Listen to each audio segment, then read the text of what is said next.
জুলাইয়ের ৩৬ দিন, যে মাস শেষ হবার নয়। বিবিসির কথিত অনুসন্ধানী রিপোর্টের পর এবার জুলাই নিয়ে অপসাংবাদিকতার নতুন নজির গড়ল আল জাজিরা।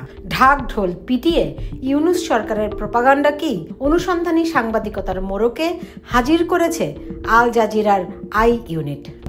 আমরা মনে করি না যে এটা করা উচিত, কারণ নিরীহ বেসামরিক মানুষ, শিক্ষার্থীরা তো বিক্ষোভ করছিল কোনো একটা কারণে, আর পুলিশ তাদের উপর গুলি চালিয়েছিল। এটা খুবই উদ্বেগজনক ছিল, খুবই উদ্বেগজনক। 36 days in July, Sheikh হাসিনা's secret orders revealed শিরোনামের প্রতিবেদনে সাবেক প্রধানমন্ত্রীর কয়েকটি ফোন রেকর্ড শোনানো হয়েছে। এর মধ্যে প্রাণঘাতী অস্ত্র ব্যবহারের কথিত ফোন আলাপটি কয়েক মাস ধরেই ঘুরছে অনলাইনে। বাকি ফোন আলাপের কোনোটিতেই শক্তি প্রয়োগের কোনো প্রমাণ নেই, বরং একটি জটিল রাজনৈতিক পরিস্থিতিতে সরকার প্রধান ও আওয়ামী লীগের সভাপতি হিসেবে খুবই সাধারণ নির্দেশনা দিতে শোনা যায় শেখ হাসিনাকে। আমি কেন মনে করবো, আমি তো সেদিন সারা রাতই যাই, কালকেও তো। সবচেয়ে আশঙ্কাজনক হলো যে সব এর বিষয়ে অন্য একটা শ্রেণী কাজ করতেছে দেখে, কারণ আমি ওই যে যারা জঙ্গি সন্ত্রাসী তাদেরকে আমরা কোনো সুযোগই দিতে চাই। নিজ দেশে গণতন্ত্রের ছিটে ফোঁটা না থাকলেও কাতার ভিত্তিক আল জাজিরা সারা বিশ্বে বিরামহীনভাবে গণতন্ত্র রপ্তানি করে যাচ্ছে। তবে অভিযোগ আছে সেই গণতন্ত্র রপ্তানি হয় ডলারের বিনিময়ে। বাংলাদেশে আওয়ামী লীগ সরকারের বিরুদ্ধেও বছরের পর বছর ধরে প্রপাগান্ডা চালানোর অভিযোগ রয়েছে সংবাদ মাধ্যমটির বিরুদ্ধে। এবারের তথ্যচিত্রটি নির্মাণেও প্রতিষ্ঠানটির এমন এক কর্মীর নেতৃত্ব দিয়েছেন যিনি সরাসরি নিজেকে জুলাই আন্দোলনের অন্যতম পরিকল্পক হিসেবে প্রকাশ্যে দাবি করে থাকেন। ফলে এমন একজন ব্যক্তির সংশ্লিষ্টতায় তথ্যচিত্রটি নির্মাণ করে সাংবাদিকতার মৌলিক নীতি জলাঞ্জলি দিয়েছে আল জাজিরা। এত যুক্তিহীন, অর্থহীন, তরুণদের জন্য এতটাই ক্ষতিকর যে প্রত্যেকে এটাকে ঘৃণা করত। কিন্তু আপনার বোঝার কোনো উপায় নেই যে এটা এমন কিছুতে পরিণত হবে যা পুরো শাসন ব্যবস্থার পতন ডেকে আনবে। তথ্যচিত্রে আসা ঘটনাক্রমের বেশিরভাগ বিবরণ দিয়েছেন ইউনূস সরকারের চরম বিতর্কিত প্রেস সচিব শফিকুল আলম। তার পাশাপাশি ছিলেন ৭১-এর যুদ্ধাপরাধীদের পক্ষের আইনজীবী এবং বর্তমানে আন্তর্জাতিক অপরাধ ট্রাইব্যুনালের চিফ প্রসিকিউটর তাজুল ইসলাম। আর ছাত্রদের একমাত্র নেতা হিসেবে দেখানো হয় ঢাকা বিশ্ববিদ্যালয়ের ছাত্র শিবিরের সাবেক সভাপতি Mohammad Abu Sadek কায়েমকে। Al Jazeera reveals the secret orders of a ruthless prime minister. মজার বিষয় হলো বৈষম্য বিরোধী ছাত্র আন্দোলনের শীর্ষ নেতাদের কারো বক্তব্য অথবা ছবি ব্যবহার করা হয়নি ৫০ মিনিটের তথ্যচিত্রে। এর পরিবর্তে সাদিক কায়েমের রাজনৈতিক পরিচয় লুকিয়ে তাকে ছাত্র আন্দোলনের সংগঠক হিসেবে পরিচয় করিয়ে দেওয়া হয়েছে। সব মিলিয়ে আল জাজিরার আয়োজনটি শুধু শেখ হাসিনাকে ঘিরে সাংবাদিকতার নীতি বিবর্জিত একটি ডকুমেন্টারি নয়, প্রকৃতপক্ষে আন্দোলনের প্রধান শক্তি হিসেবে জামায়াত ও ছাত্র শিবিরকে প্রতিষ্ঠিত করার বিতর্কিত চেষ্টাও। এবং এই রাজাকার বলে সে গত ১৬ বছর এবং এর আগেও পুরো জাতিকে বিভিন্নভাবে ডিভাইডেড করে রাখার চেষ্টা করেছিল। তথ্যচিত্রের শুরুতেই মুক্তিযুদ্ধ, বঙ্গবন্ধু এবং শেখ হাসিনার প্রতি তীব্র ঘৃণা প্রকাশ পায় ৭১-এর যুদ্ধাপরাধীদের আইনজীবী তাজুল ইসলামের কথায়। এই দেশ তার পৈতৃক সম্পত্তি, তিনি ভাবতেন এই দেশ তার রাজতন্ত্র। এরপর বঙ্গবন্ধু হত্যা নিয়ে শেখ হাসিনার বেদনাকে তীব্র কটাক্ষ করেন গোয়েবলস খ্যাত প্রধান উপদেষ্টার প্রেস সচিব শফিকুল আলম। প্রায় প্রতিদিন, প্রতিটি বক্তৃতা, তার বক্তৃতার তৃতীয় বা চতুর্থ প্যারায় তিনি তার বাবা, তার মায়ের হত্যাকাণ্ড, তার পরিবারের ত্যাগের কথা বলতেন। তিনি ভেবেছিলেন দেশ শাসন করা তার জন্মগত অধিকার। এর পরের অংশে ছাত্র শিবির নেতা সাদিক কায়েম রাজাকার শব্দটিকে মহিমান্বিত করেন, দাবি করেন রাজাকার শব্দের মাধ্যমে জাতিকে বিভক্ত করে রেখেছিল আওয়ামী লীগ। ছেলেদের হল এবং মেয়েদের হল থেকে মিছিল নিয়ে তারা বের হয়েছিল এবং স্লোগান দিয়েছিল তুমি কে আমি কে, রাজাকার রাজাকার। ছাত্রদের স্লোগান হিসেবে কেবল তুমি কে আমি কে, রাজাকার রাজাকার অংশটুকুই ব্যবহার করা হয়েছে।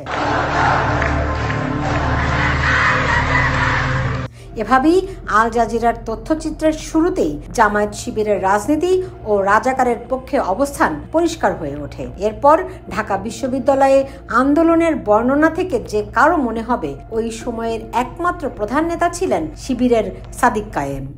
এবং আমাদের অসংখ্য ভাইরা তারা নির্মমভাবে তারা আহত হয়। তখন আমরা আমাদের এই আহত ভাই বোনদেরকে নিয়ে হাসপাতালে গিয়েছে। তথ্যচিত্রে এরপর শেখ হাসিনার কথিত একটি এক্সক্লুসিভ ফোন রেকর্ড শোনানো হয়, যেটি 16 জুলাই রাতের। সেই ফোনে ছাত্রলীগের সাধারণ সম্পাদক শেখ ওয়ালি আসিফ ইনান ঢাকা বিশ্ববিদ্যালয়ের পরিস্থিতি শেখ হাসিনাকে জানান। অন্যদিকে এ সময় শেখ হাসিনা বিশেষ কোনো নির্দেশনা নয়, বরং পরিস্থিতি নিয়ে নিজের উদ্বেগ তুলে ধরেন। সিনিয়ররা অনেকে প্যানিক হয়ে যাচ্ছিল, মানে কি করব ডিরেকশন দিতে পারতেছিল না। এই জন্য আজকে আপনাকে বারবার ফোন দিয়েছি, আপনি কিছু মনে করেন না। আমি কেন মনে করবো, আমি তো সেদিন সারা রাতই জায়গা, কালকেও তো। ইরানের সঙ্গে কথা বলার এক পর্যায়ে শেখ হাসিনা বলেন, এই আন্দোলনে বিএনপি জামায়াতের হাত রয়েছে, যা নিয়ে তিনি উদ্বিগ্ন। তার সেই ধারণা যে মিথ্যা ছিল না, সেটি এখন সবার কাছেই পরিষ্কার। সবচেয়ে আশঙ্কাজনক হলো যে সব এর পিছনে তো অন্য একটা শ্রেণী কাজ করতেছে দেখে, কারণ আমি ওই যে যারা জঙ্গি সন্ত্রাসী তাদেরকে আমরা কোনো সুযোগই দিতে চাই। তবে আল জাজিরার প্রতিবেদনে শেখ হাসিনার ধারণাকে মিথ্যা প্রমাণ করার চেষ্টা দেখা গেছে। এজন্য বেনামি এক গোয়েন্দা কর্মকর্তার পরিবর্তিত কণ্ঠের বক্তব্য প্রচার করা হয়। তবে মজার বিষয় হলো, পুরো তথ্যচিত্রে আন্দোলনের মূল নেতা হিসেবে যাকে তুলে ধরা হয়েছে, সেই সাদিক কায়েমই ছিলেন ঢাকা বিশ্ববিদ্যালয়ের ছাত্র শিবিরের সভাপতি।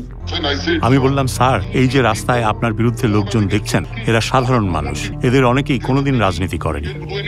এরা সাধারণ মানুষ, এরা সাধারণ শিক্ষার্থী। তথ্যচিত্রের পরের অংশে রংপুরের আবু সাইদের মৃত্যুর ঘটনা দেখানো হয়। আবু সাইদের পর পুলিশের রাবার বুলেট ছোড়ার আগে পুলিশের উপর তার হামলা করার বেশ কয়েকটি ভিডিও ছড়িয়ে আছে অনলাইনে। তবে সেগুলোর কোনোটিই ব্যবহার করেনি আল জাজিরা।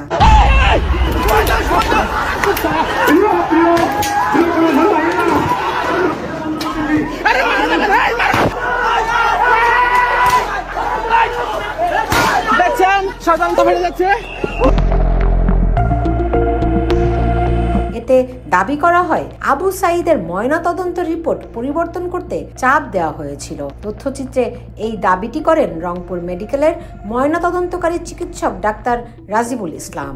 সাইদের মৃত্যু হয়েছে মাল্টিপল প্লেট ইনজুরিতে এবং ইন্টারনাল হেমোরেজের ফলে তার মৃত্যু হয়েছে, যে পুলিশ গুলি করে মেরে ফেলছে। এই জন্য তারা চাচ্ছিল যে আমি যেন হেড ইনজুরিটাকে ফোকাস করি। আল জাজিরা দাবি করেছে, শেখ হাসিনার উপদেষ্টা সালমান এফ রহমান পুলিশকে ময়নাতদন্ত রিপোর্ট পরিবর্তন করার নির্দেশ দেন। তবে তাদের প্রকাশ করা কথিত এক্সক্লুসিভ ফোন আলাপে এমন কোনো প্রমাণ নেই। বরং ময়নাতদন্ত রিপোর্ট দিতে রংপুর মেডিকেলের চিকিৎসকরা কেন দেরি করছেন, সেটি বারবার আইজিপির কাছে জানতে চান সালমান এফ রহমান। হ্যালো, আচ্ছা মামুন, ওই যে রংপুরে যে আবু সাইদ যে মারা গেল, ওর পোস্টমর্টম হয়েছে, রিপোর্ট পাইছেন আপনারা? এখনো পাইনি। আল জাজিরার কাছে ডাক্তার রাজীব দাবি করেন, তাকে পুলিশ বারবার চাপ দিয়েছিল। তবে সালমান এফ রহমানের সঙ্গে ফোন আলাপে তখনকার আইজিপি আব্দুল্লাহ আল মামুন উল্টো অভিযোগ করেন। তিনি বলেন, রংপুর মেডিকেলের চিকিৎসকেরা ময়নাতদন্তের রিপোর্টের বিষয়ে পুলিশকে কোনো তথ্যই দিচ্ছেন না। এখন পান নাই কেন? এত সময় লাগে কেন? এটা আমাদেরকে দেয় নাই স্যার, এবং আমাদের সাথে তো ওরা লুকোচুরি খেলে। প্রশ্ন হলো, চিকিৎসকেরা যেখানে পুলিশের সঙ্গে কথাই বলেননি, সেক্ষেত্রে পুলিশের চাপে ময়নাতদন্ত রিপোর্ট পরিবর্তনের দাবি কতটুকু সত্য? বডি পোস্টমর্টম করা হয়েছে তো রংপুর মেডিকেল করেছে, আমাদেরকে পোস্টমর্টম রিপোর্ট দিতে সময় লাগবে কেন? যদি করে তাকে লুকিচুরি কে খেলতেছে? রংপুর মেডিকেল। উল্টো এই ফোন রেকর্ড শুনে কিছুটা থমকে যেতে দেখা যায় ডাক্তার রাজীবকে। এরপর তিনি দাবি করেন, তার মনে হয়েছে সরকারের সর্বোচ্চ পর্যায় থেকে ময়নাতদন্ত রিপোর্ট বদলাতে বলা হয়েছিল। কিন্তু আমার যেটা মনে হয়েছে যে এটা সরকারের সর্বোচ্চ মহল থেকেই আবু সাইদের রিপোর্টকে টেম্পারিং করার সর্বোচ্চ চেষ্টা করা হয়েছে। অবাক করার বিষয় হলো, একজন মাঠ পর্যায়ের চিকিৎসকের মনে হওয়া থেকে আল জাজিরার মতো প্রতিষ্ঠান শেখ হাসিনার বিরুদ্ধে এমন গুরুতর অভিযোগ কিভাবে সত্যি বলে প্রচার করলো? আমি এতদিন বাধা দিয়ে রাখছিলাম, ওই যে স্টুডেন্টরা ছিল ওদের আল জাজিরার তথ্যচিত্রে কথিত এক্সক্লুসিভ ফোন আলাপও শোনানো হয়। ওই ফোন আলাপটি কিছুদিন আগে বিবিসি এর আরেক কথিত অনুসন্ধানী প্রতিবেদনেও শোনানো হয়েছিল। এও কয়েক মাস ধরেই অনলাইনে ঘুরছে ফোন রেকর্ডটি। বিবিসির প্রতিবেদনে ফোনের অডিওটি শোনার পর আন্তর্জাতিক অপরাধ ট্রাইব্যুনালের চিফ প্রসিকিউটর 9 জুলাই দাবি করেছিলেন সেটি বিবিসি নয়, ট্রাইব্যুনালের তদন্ত কর্মকর্তারাই উদ্ধার করেছিলেন। বিবিসিতে প্রচারিত অডিও একটি ট্রেইলার মাত্র বলেও দাবি করেন তাজুল ইসলাম। এমনকি সামনে আরো অনেক কিছু দেখা যাবে বলেও তিনি ফেসবুকে পোস্ট দেন। মজার বিষয় হলো তাজুলের ওই বক্তব্যের ফটোকার্ড 9 জুলাই ফেসবুকে শেয়ার করেন আল জাজিরা আই ইউনিটের সাংবাদিক জুলকার নাইন শায়ের। আল জাজিরায় প্রচারিত তথ্যচিত্র থেকে এখন পরিষ্কার এটাই সেই ট্রেইলারের বিস্তারিত সংস্করণ।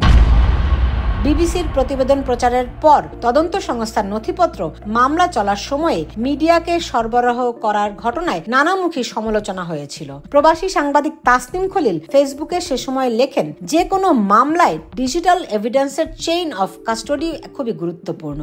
বিশেষ করে তদন্তকারী কর্মকর্তা টেপ উদ্ধার করে কার জিম্মায় রেখেছিলেন, সেখান থেকে সেই টেপ ইউটিউবে গেল কিভাবে, এই টেপ কি আদালতে উপস্থাপন করা হবে। তখন ডিফেন্স যদি চেইন অফ কাস্টডি ভঙ্গ হওয়ার প্রশ্ন তোলে তাহলে প্রসিকিউশন কি জবাব দেবে? আমাদের ভাই বোনদের গুলি করে মারা হয়েছে, সেই হত্যাকাণ্ডের বিচারের প্রশ্ন এটি। এটা তো কোনো ফিল্ম না যে আমরা ট্রেলার দেখব।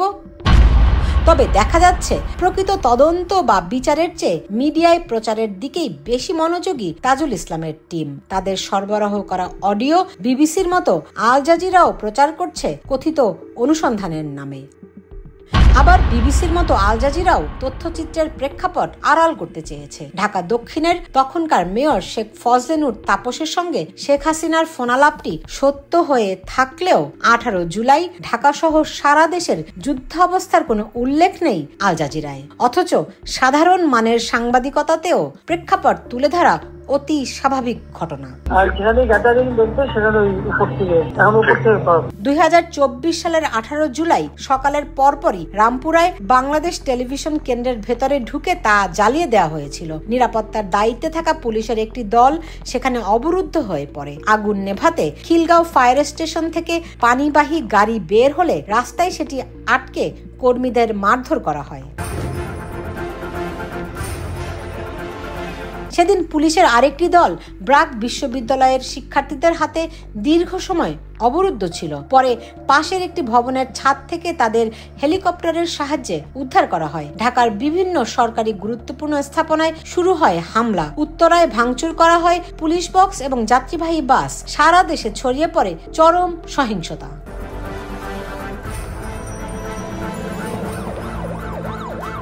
একই দিনে মহাখালী দুর্যোগ ব্যবস্থাপনা অধিদপ্তরেও আগুন দেওয়া হয়। তেজগাঁও ফায়ার স্টেশন থেকে একটি পানিবাহী গাড়ি, একটি ইঞ্জিনবাহী গাড়ি এবং একটি অ্যাম্বুলেন্স রওনা হয়। কথিত উত্তেজিত জনতা রাস্তায় ব্যারিকেড দিয়ে গাড়িটি আটকে ভাঙচুর করে, অ্যাম্বুলেন্সটি ভাঙচুর করে জ্বালিয়ে দেয়। এ সময় 5 জন কর্মকর্তা কর্মচারী আহত হন। একই দিন চট্টগ্রামের বহদ্দারহাট পুলিশ বক্সে দেওয়া আগুন নেভাতে গেলে কালুরঘাট ফায়ার স্টেশনের পানিবাহী ও পাম্প টানা 2টি গাড়ি ভাঙচুর করে আন্দোলনকারীরা। আজকে সেই ডাটা সেন্টার থেকে শুরু করে সবকিছু পুড়িয়ে দেওয়া হয়েছে, সাবমেরিন কেবলটা পর্যন্ত নষ্ট করা হয়েছে। এসব ভয়ঙ্কর হামলা ও সহিংসতায় যারা জড়িত ছিলেন 5ই আগস্টের পর তাদের অনেকেই প্রকাশ্যে দায় স্বীকার করেছেন। যদি মেট্রো রেলে আগুন না দেওয়া হতো, যদি পুলিশদেরকে না মারা হতো, তাহলে বিপ্লবটা এত সহজেই অর্জিত হতো না, কিংবা ফ্যাসিবাদের পতন নিশ্চিত করা যেত না।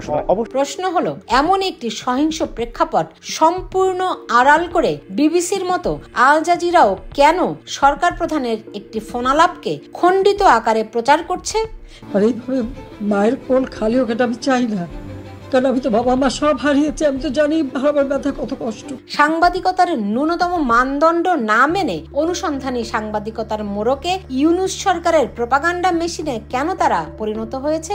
এমনকি তাদের প্রচার করা ফোনেও শেখ হাসিনার কথায় একটি বিষয় পরিষ্কার, সেটি হলো পরিস্থিতি নিয়ন্ত্রণের বাইরে চলে যাওয়ায় বিশেষ নির্দেশনা দিতে বাধ্য হয়েছিলেন তিনি। ওটা বলা হচ্ছে, আমি এতদিন বাধা দিয়ে রাখছিলাম, ওই যে স্টুডেন্টরা ছিল ওদের কথা চিন্তা করি। আল জাজিরার আই ইউনিটের সাংবাদিক জুলকারনাইন শাহের 5ই আগস্টের পর 3 কিস্তিতে জুলাই আগস্টের মেটিকুলাস প্ল্যানে তার সরাসরি জড়িত থাকার বিবরণ তুলে ধরেছিলেন ফেসবুকে। তার হয়ে ঢাকায় সমন্বয় ও আন্দোলনকারী নেতাদের জন্য বিদেশি দূতাবাস ও সংস্থার কার্যালয়ে আশ্রয়ের কাজ করেন ডেইলি স্টারের সাংবাদিক জিনা তাসরিন। সে সময়ই শিবির নেতা সাদিক কায়েমের সঙ্গে ঘনিষ্ঠতা হয় জুলকারনাইনের, যাকে তখন তিনি চিনতেন সালমান নামে। জুলাই আন্দোলনের পরিকল্পনা ও সমন্বয়ের সঙ্গে সক্রিয়ভাবে জড়িতদের নির্দেশনা ও বর্ণনার মাধ্যমে একপাক্ষিক যে তথ্যচিত্র আল জাজিরা হাজির করেছে সেখানে মানা হয়নি সাংবাদিকতার সাধারণ মানদণ্ড। পাশাপাশি বহুমুখী কনফ্লিক্ট অফ ইন্টারেস্ট স্পষ্ট। তথ্যচিত্রে শেখ হাসিনাকে বিতর্কিত করার চেষ্টা শুধু নয়, জামাত শিবিরকেও প্রতিষ্ঠিত করা হয়েছে জুলাই আন্দোলনের প্রধান শক্তি হিসেবে। ফলে এই তথ্যচিত্রে হারিয়ে গেছে জুলাই আন্দোলনের সম্মুখ সারির নেতৃত্বের সাহসী ভূমিকা। Sultana Rahman, Bangla news network, new York.